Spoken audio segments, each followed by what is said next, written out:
Hello, everyone, and welcome to today's AZO Network webinar, which is brought to you by AZO Materials and our sponsors for today's event, Thermo Fisher Scientific.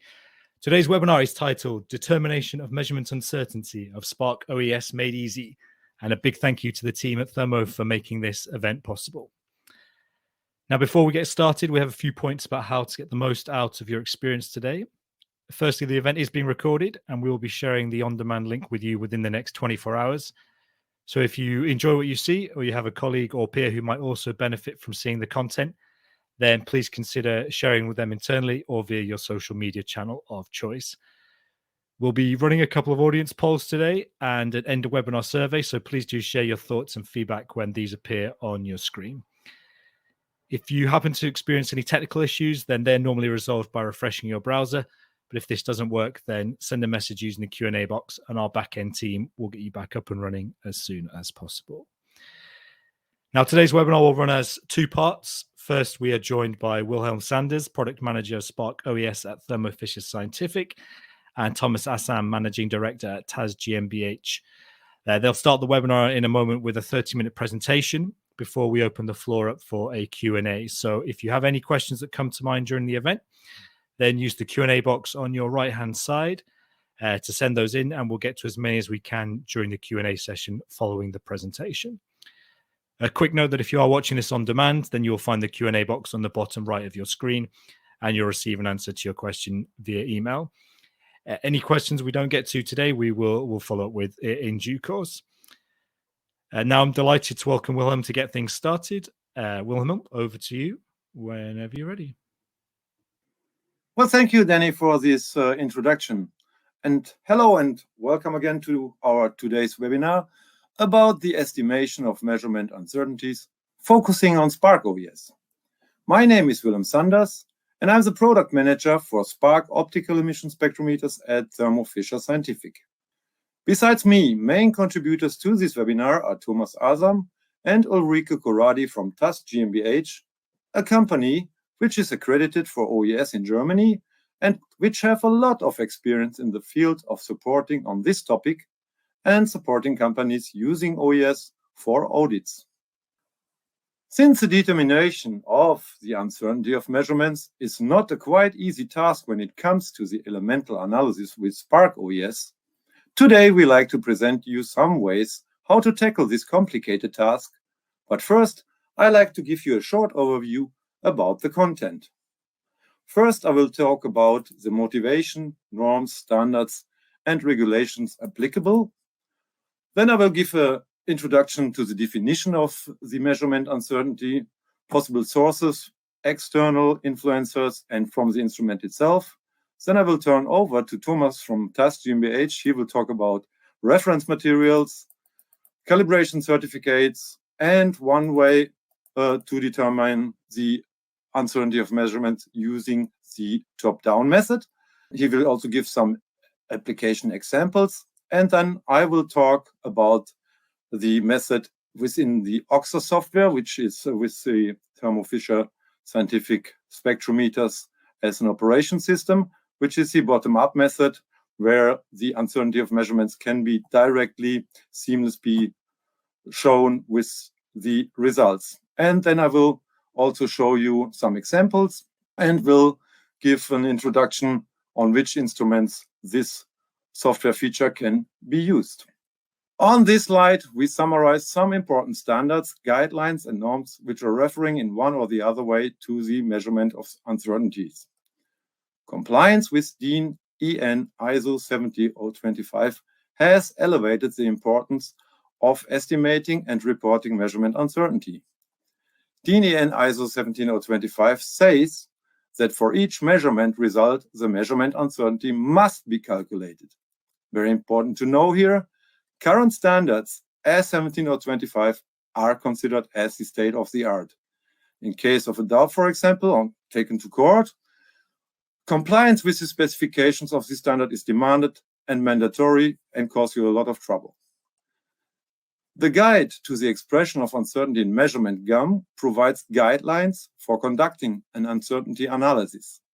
Unfortunately, implementing these guidelines can be a daunting task especially if one is not familiar with the necessary mathematical and statistical concepts. Consequently, testing and calibration personnel must often find off-the-shelf tools that meet their analysis requirements. This webinar presents such an off-the-shelf tool, as well as the way that Thermo Fisher Scientific has implemented in its analytical software the calculation of the measurement uncertainty. It also describes an application based on the knowledge of the uncertainty in the goal to calculate the product conformance probability when verifying grades. And here I like to ask you a question to participate. Who of you works according to IATF 16949, which is important for automotive, NetCap, very important for aerospace, or the mentioned DIN EN ISO 17025? I'd like to encourage you all to participate to this poll in order that we get more insights to help you further on with these topics. Thank you for participating. And now I'd like to continue with the definition of the measurement of uncertainty.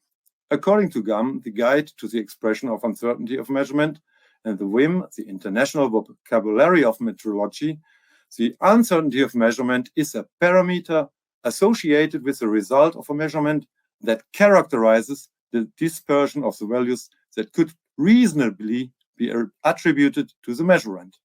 Another definition of the uncertainty could be measurement uncertainty is a range of values usually centered on the measurement value, which contains a true value with a stated probability. So what is leading to measurement uncertainties? Let's first focus on external influences. Studies in the field of metallurgy have shown that biggest sources and contribution to errors, and thus the uncertainty for a mental analysis, is not coming mainly from the instrument. Biggest mistakes are already done at stages far before. As you can see, errors in sample taking can lead to up to 100% and contribute to this. Sample preparation's influence is also a huge contributor. For example, when you use abrasives to prepare the sample, a cross-contamination is possible if you're using the same abrasive for alloyed and later on pure materials. This should be avoided. The errors, however, of the instrument itself, if well adjusted, maintained and calibrated, are considerably very low. More contributors to the uncertainty of measurements are the environment, for example. Here we talk about temperature, humidity, vibrations, but of course also about dirt. So, for example, in this picture, this lab will certainly not contribute to a small uncertainty. Also, operators, so human behavior, plays a significant role. Here's the knowledge. So these guys here are for sure not the top qualified personnel. The measurement sequence, the handling, and subjective influences, like the operator puts the sample on the surface of the Spark stand, could have a big influence to the results. The material itself, the surface, the homogeneity, the dimension. So small parts, for example, will give less precision than bulk samples which could cover the complete aperture of the instrument. And the measurement strategy, resources like adapters, and the measuring method itself. Talking about this, we're looking at the instrument's contributors to the measurement uncertainty. Sources of error here, the standardization, for example, also known as drift correction. The measurement reference material for the calibration used, and here mainly the precision or repeatability of those. The certificate of reference material itself, because it gives for each element certified also a relative or a precise uncertainty. Of course, important, the calibration model and the corrections for interelement effects or line overlaps. And also, when running unknown samples, the sampling and the precision, sparking them during their measurement. Thus, all taking this into consideration, or the most of it, our approach is that it is possible to directly evaluate and combine the calibration uncertainty you see coming from the calibration model and the repeatability or the precision running these unknown samples, so the standard deviation. And other sources may be estimated by the user. For example, during the standardization of sample taking, sample preparation, you could do some repetitive tests with different operators or different sample preparation material and can apply a factor to that. And this said, I like to transfer to Thomas Asam from TAS GmbH to talk a little bit more about reference materials, certificate, calibration, and the top-down method. Thank you very much, Willy, for the friendly introduction. I want to tell you today something about the following three topics. First, reference materials. Second, calibration certificates with DAX symbol by THZ Servicetechnik. And third, a very easy possibility to determine the measurement uncertainty in Spark optical emission spectrometry with an Excel file. First, I want to give you some different informations about reference materials. There are four different types of reference materials available for Spark spectrometry. The first one are setting up samples. There is no exact concentration certified in those samples, but they are very homogeneous. Those samples can be used for control cards, for recalibration of the instrument, or for homogeneous tests. RM samples are samples with information about concentrations and uncertainties. These are reference materials. CRM samples are certified reference materials produced according to relevant standards. The concentrations of each element is calculated by a round-robin test. The highest quality of reference materials are traceable reference materials, CRM. Those samples are from national institutes as BAM, NIST, BIS or similar, or from producer with an accreditation according to DIN EN ISO 17034 or similar. The production and certification of those samples is within the scope of accreditation. In the following slides, I want to give you a short overview about the different kind of reference materials and the different structure of those certificates. Setting up samples like this RE12 do not have an exact concentration for all elements in the certificate. You can easily see this in a value of 30 ppm for carbon and silicon without any decimals. Those certificates do not provide us with measurement uncertainties. They cannot be used for calculating measurement uncertainties. In a certificate of RM reference materials, exact concentrations values are visible with information about the uncertainty of each element. In this certificate, the single values of each laboratory are listed and the name of the participants of the round-robin test. In the next slide, you can see average concentration values and the uncertainty of each element, the method of preparation, the sampling, homogeneous tests, details of the chemical analysis, the estimation of uncertainties, and the traceability are described. The details of production and certification according to the relevant standards, ISO Guide 34, 31, and 35, are listed, as well as the requirements of the Guide of the Expression of Uncertainty in Measurement, GUM. In the following slides, I want to give you some information about the advantages of calibration certificates. Calibration certificates are very important to have information about the measurement uncertainty of all elements of a method in all concentration ranges. Here you can see the first page of a calibration certificate of our company, THZ Servicetechnik. Please have a notice on the DAX symbol of our calibration certificate. We have an accreditation as calibration laboratory for Spark Spectrometry according to DIN EN ISO 17025. With this kind of a traceable calibration certificate with the DAX and DKD symbol, we will have no problems in an audit. Here you can see the calibration certificate of the element manganese in steel. For better understanding, please notice that calibration has got two different meanings. On the one hand, calibration means to analyze the intensity of reference materials and to make a calibration curve, concentration versus intensity for each element on your Spark spectrometer.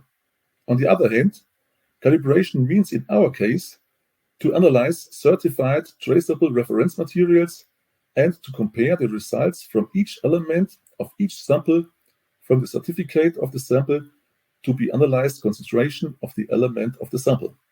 Here you can see the element manganese, the calibration range for our reference sample from 13 ppm up to 2.2 mass percent, the used reference materials, the number of 5 measurements for each sample, the certified value of each reference material, the analyzed value of each reference material, the absolute difference between the certified and the measured value, the relative difference between certified and measured value, the absolute standard deviation of the 5 measurements of the sample, the relative standard deviation, and the enhanced measurement uncertainty. If you have a close look on the results, you'll see a very good correlation between certified value and analyzed value.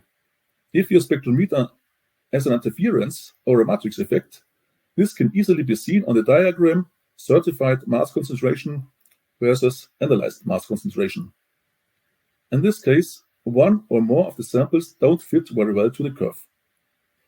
In the following, I want to show you a quick and reliable possibility to calculate the measurement uncertainty using an Excel file according to the top-down method. The advantage of this method are relatively easy to calculate, global recording of all influence factors by measuring 1 or 2 reference samples, recording also hidden systematic influences. The disadvantages are reference and test object are not always comparable, unsuitable for very high quality requirements, and consideration of the difference target actual is often unclear. In the following, I want to describe you how to calculate the uncertainties. First, you have to analyze your unknown sample. There should be at least 4 or even more measurements. Then you have to select 1 or 2 reference samples with similar composition and same matrix compared to the unknown sample. Please notice that you have to use certified traceable reference samples, and there has to be a similar analytical content of control and unknown sample. The measurement of this control sample has to be done under identical conditions. In this case, also 4 or even more measurements have to be done. Then you have to calculate the 4 uncertainty contributions: error from the unknown sample as standard deviation, error from the certificate of the reference sample, which can be found on the certificate, error from analysis of the reference sample as standard deviation, and difference of measured and certified value of the reference sample. The measured concentration of the control sample and the measured absolute standard deviation have to be inserted. After calculating all details, the average concentration and the extended combined measurement uncertainty will be calculated for each element. Here you can see the macro of our Excel file, which calculates all uncertainties automatically. I want to show you the calculation very slowly, step by step. The sample name has to be written in this field, and the number of measurements of the so-called unknown sample. The elements can be copied from the spectrometer software into the Excel file. Here, the measured concentrations of the unknown customer sample has to be inserted, and the calculated standard deviations. The control sample can be chosen, and the number of measurements. The measured concentrations of the control sample and the measured absolute standard deviations have to be inserted. After calculating all details, the average concentration and the extended combined measurement uncertainty will be calculated for each element. Last, I want to summarize the details and make a conclusion. I showed you that 4 different types of reference materials are available, with setting up samples, reference materials, certified reference materials, and traceable reference materials. Traceable calibration certificates are necessary for determining measurement uncertainties. They are a great help in audits. Measurement uncertainties can be determined by bottom-up and top-down method. If you are interested in the Excel file, just let us know. Okay, thank you very much, Thomas. And having seen the top-down method, now I like to explain the other approach implemented as a feature in our spectrometer software called OXAS, the so-called bottom-up method. So coming back to the instrument itself and its contributors. So Thermo Fisher Scientific has established a method within its OXAS spectrometer control software to estimate the most of those contributors directly displayable with the results of the measurement.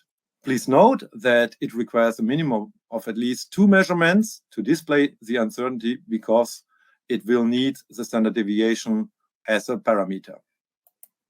As mentioned, we take into contribution the uncertainty coming from the calibration model.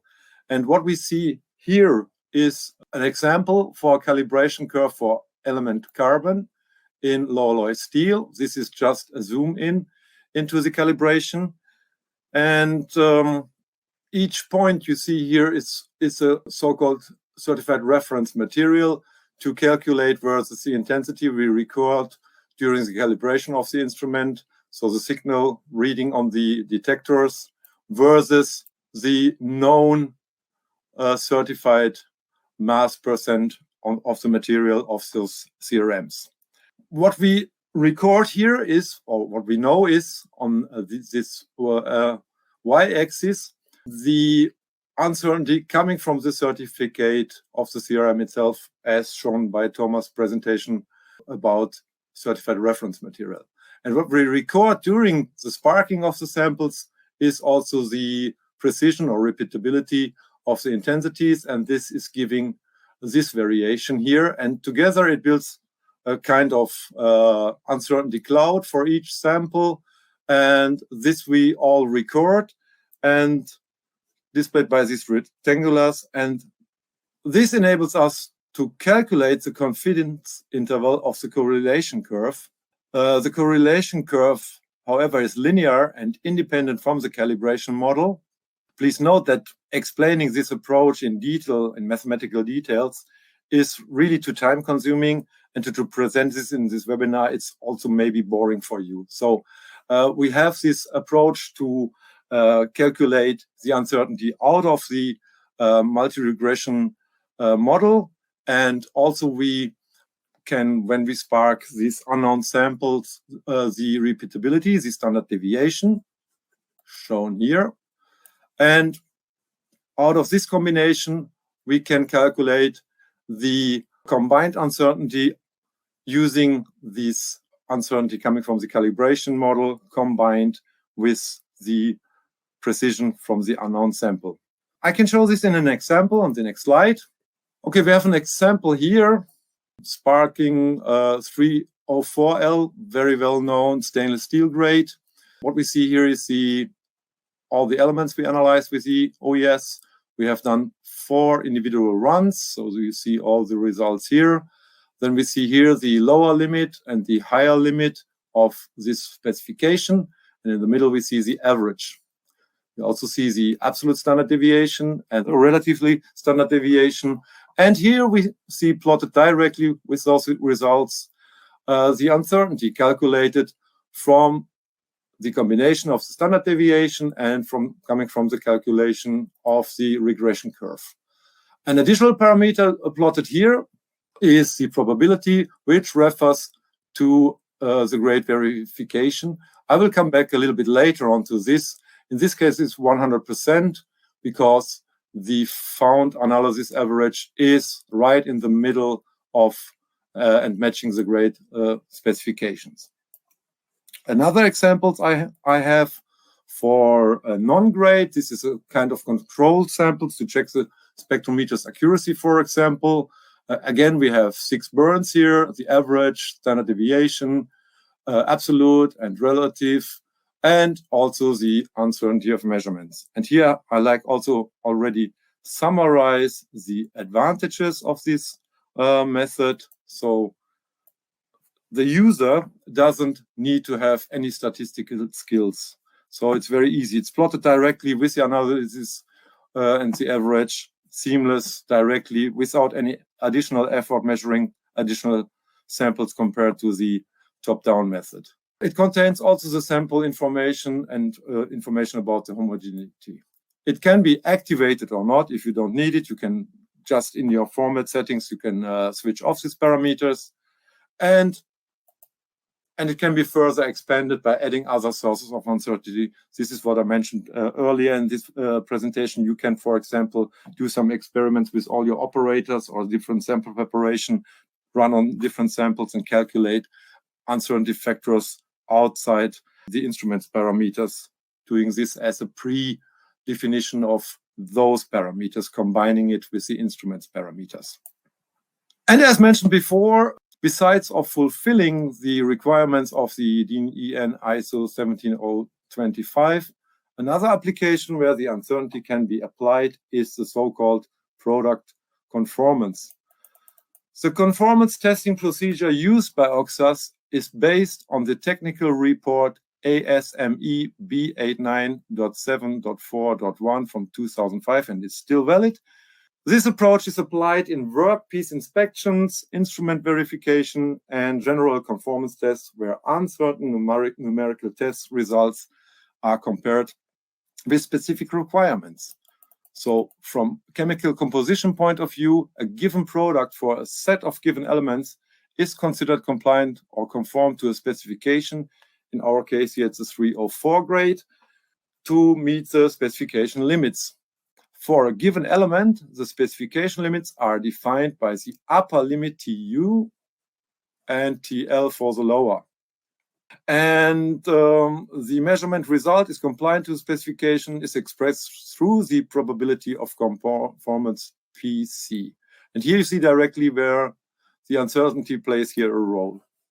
So, coming back to this example, the product is considered to conform to a specification if all the elements are within the specification ranges, as shown in the previous example for the 304, where we had this 100% for this parameter. However, due to the measurement uncertainty, when the measurements result is near to any specification limit, the conformance probability is less than 100%. This functionality is also implemented in OXAS for the official limits, so coming from the gray specification. But I know that especially steel plants or melting shops, they are interested to inner limits to save costs, however. So the conformance probability is 100%, as said, in the middle of the specification. It can decrease down to 50 at the limits of the range and further decreases rapidly to 0 outside these limits. In the example, a probability higher than 95% can, for instance, be obtained for chrome at a level at 18.3% and for nickel at 8.15%.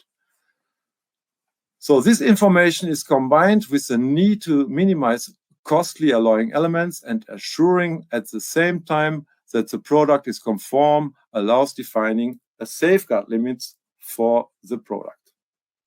This is another example besides the meeting the requirements for 17025 for a practical application analyzing or verifying grades. So calculating the measurement uncertainty is possible with OES instrument driven by the OXAS analytical software bottom-up method. And this without no additional user effort, no extra measurings required, and seamless display of the uncertainty together with the results average. So overall, this is an ultra-fast and easy method to determine the uncertainty of measurement. It can be, for example, used as just shown for checking the probability of conformance. And in addition to that, it meets the requirements and helps you to meet the requirements for 17 or 25. So, and it adds a long list of tools which are within OXAS helping you for a laboratory accreditation. And here I like to ask you to participate for our final poll. So I like to ask you, do you already calculate your uncertainties of your measurements and how you do it? So the questions are, no, I'm not doing this at all. I'm using my own method, for example, self-developed spreadsheet, or even I already use the bottom-up method from Thermo Fisher Scientific's OXAS. So please participate on this poll, and I'm really curious about the results of this poll. Thank you very much for doing this. So here we have a short introduction of our Thermo Fisher Spark optical emission spectrometer instrument portfolio. From left to right, value and analytical performing is increasing. Here are some of the details. Starting with a benchtop instrument. This is ideal for process control and quality assurance in small and mid-sized foundries and metal processing industries, checking incoming materials or verifying that outgoing materials are according to specs. Key features and benefits are this instrument is equipped with a high-performance CCD optics. As said, it's a benchtop. It has a wide elemental coverage, including nitrogen in steel and sodium lithium for aluminum matrices. High accuracy and stability, and easy to use. The open stand makes it really safe for the operator first, and you can analyze more bulky samples like bars and rods, and easy maintenance and low frequency of maintenance. And it is also low cost in ownership, and also it is the price performance ratio is really great. So the main difference to our upcoming slides shown high resolution spectrometers is mainly the detection limit. So, but for requirements in verifying grades or for checking in small and medium foundries, only a few elements, this is a very great solution. Coming then to our, let's say, high-end or high-resolution spectrometers family, the famous iSpark family, starting with the 8820. This is a kind of pre-configured instrument where we have a set of or different sets of predefined elemental Ranger sets. Key features are it has its great proven 1 meter focal length optics. It uses first-class PMT systems. The performance very high when it comes to accuracy, stability, also for ultra-low trace, minor and major elements. And also it is easy and fast maintenance. And it has advanced signal acquisition and processing methods for all channels. So big differentiator again is detection limits compared to the benchtop instrument. And then our most flexible instruments, the iSpark 8860, different to the 8820 is it is really tailor-made for you. You can select which elements you want. So it's a fully configurable single or multi-base metals analyzer with application covering iron and steel matrix, aluminum, copper, nickel, cobalt, titanium, lead, tin, and the precious metals. It can have up to 80 element channels. And in addition, compared to the 8820, it supports also directly together with the elemental analysis, ultra-fast inclusion analysis methods to determine non-metallic inclusions as an option. And last but not least, since our majority of XRF instruments is also using OXAS, on these instruments, the feature like measurement uncertainty can also be used on the XRF products, so the RL Optimix, the Performix, and the 9900 series, and also the automation systems can benefit from that. And saying this, I'd like to encourage you to stay tuned, because in some months we will have an update of our software where we even improve this feature, the uncertainty of measurements, where we also improve to integrate influences of the standardization, of the type standardization, and many, many more. So please stay tuned. And say this, if you have to have interest in more information, if you're interested, for example, in customized reference materials, accredited calibration certificates for your audit, guidance to prepare specifically an audit or for OES, or receiving more information about the presented methods, either the top-down or the bottom-up method, please contact us via www.thermofisher.com/OES inquiry. Now we have some time for your questions. I'm really curious about your questions, and thanks again for joining this webinar. So let's hear your questions.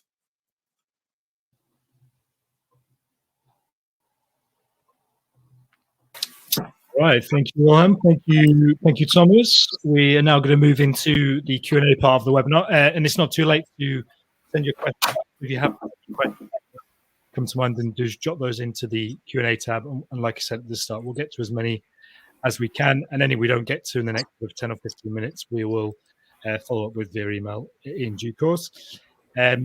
The first question, I think, is best for you, Thomas, is asking, our auditor always requires us to indicate the uncertainty for each measured value. How can we do this in practice?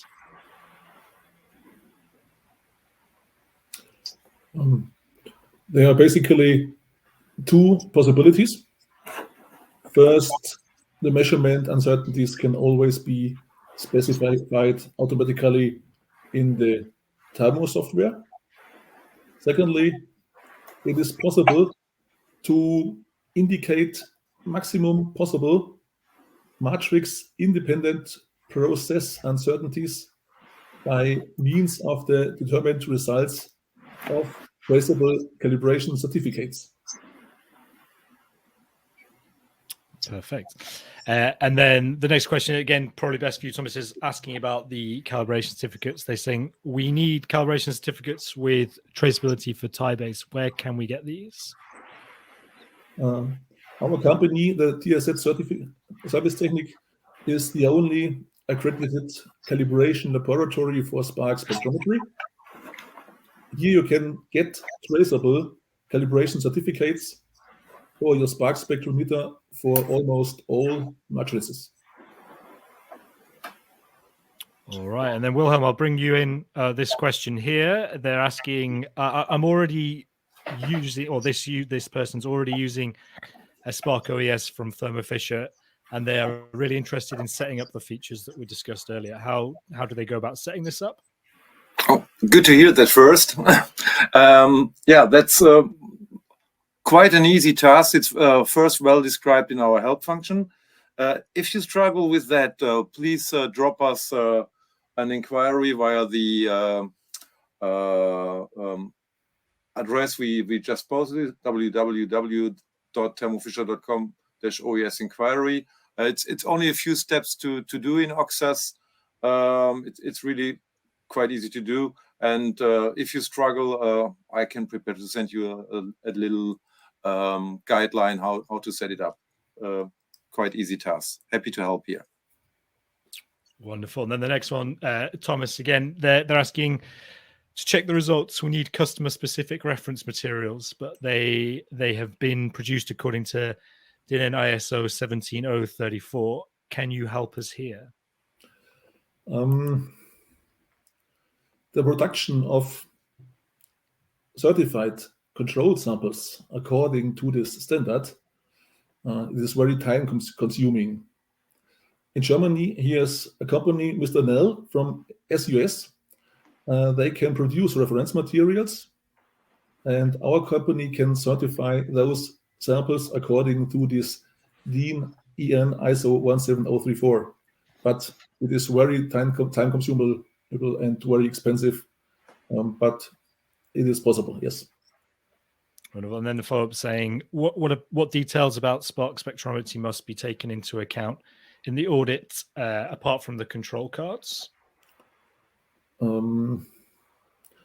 There are several details to be considered, such as you have to have reference samples in all concentration ranges for each element. You have to know the uncertainty of measurement for all elements in all concentration ranges. One important thing is training of your employees. You have to have calibration certificates, and you have to have validation of your Spark spectrometer. That would be some points which have to be important for the next audit. All right. And then Wilhelm, I'll bring you back in. This is a question about the non-Thermo Fisher Spark OES, and they're asking, can they use OXAS for non-Thermo Fisher Spark OES essentially? No, I don't see any point here, because this is really tailor-made software which we have developed as Thermo Fisher, especially for our series of spectrometer. I don't see any way to adapt it to any other, unfortunately not. So, but happy to get in touch with you if you're looking for one of our spectrometers, of course. And then there's been several questions about the Excel file. Where can people download that if they're interested or get access to it? It's pretty much the same way to just use this inquiry address we sent. Also use this. I repeat it happily, and maybe it can be also sent out, which is again www.thermofisher.com/OES inquiry. Happy to send it you with Thomas' permission, and we will also notify Thomas, of course, about this. Of course, no problem. Great. Wonderful. Okay. There's a comment about the Excel file saying it doesn't include reproducibility. Is that the case, Thomas? No, that's not the case. The reproducibility is very important to calculate the measurement uncertainties, of course. It's very important. It's one of the main topics. The reproducibility is calculated first by analyzing the standard deviation of the unknown customer sample. And also the reproducibility is calculated by analyzing the reference material, which belongs to the kind of spectrometer. So it means the reproducibility is, of course, part of the calculation of the measurement uncertainty. Wonderful. There's still a few more questions to get through, but just a reminder to everyone that once we finish there will be a survey appearing on your screen. So please do take a couple of minutes to fill that in, and we will be sending a recording of today's webinar to you within the next 24 hours. So please do share that internally if you think other people within your teams could benefit from watching today's event. This next one's saying, which model of spectrometer have the smallest uncertainty, or is this the best in accuracy? Well, if you talk about the range of our Spark optical emission spectrometers, it's definitely the high resolution spectrometer series iSpark, ARL iSpark, with its 1 meter optical systems. That, of course, is giving the top, let's say, uncertainty of measurements compared to a benchtop system. So that because you have less interelement effects and you have cleaner calibration curves, etc. So that is, I would say, in our case, it's the iSpark 8860 series. All right. And then this question's asking us to review the difference between RM reference material versus certified reference material. Could you please repeat the question? Yeah, so they're just asking for a review the difference between RM and versus CRM. Reference materials RM are reference materials produced according to several standards. The CRM reference materials, they have to the norm DIN and EN ISO 17034 have to take an account into the certification. This is a very big point for calculation of the certificate, and this is the standard. This important standard is the DIN and ISO 17034.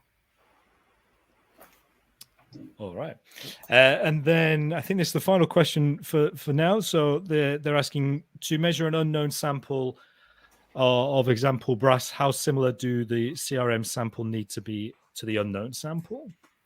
Yeah. That's a big problem because you have to know how far this have to be, how far the unknown sample and the reference samples has to be to each other. You have to calculate this by your own.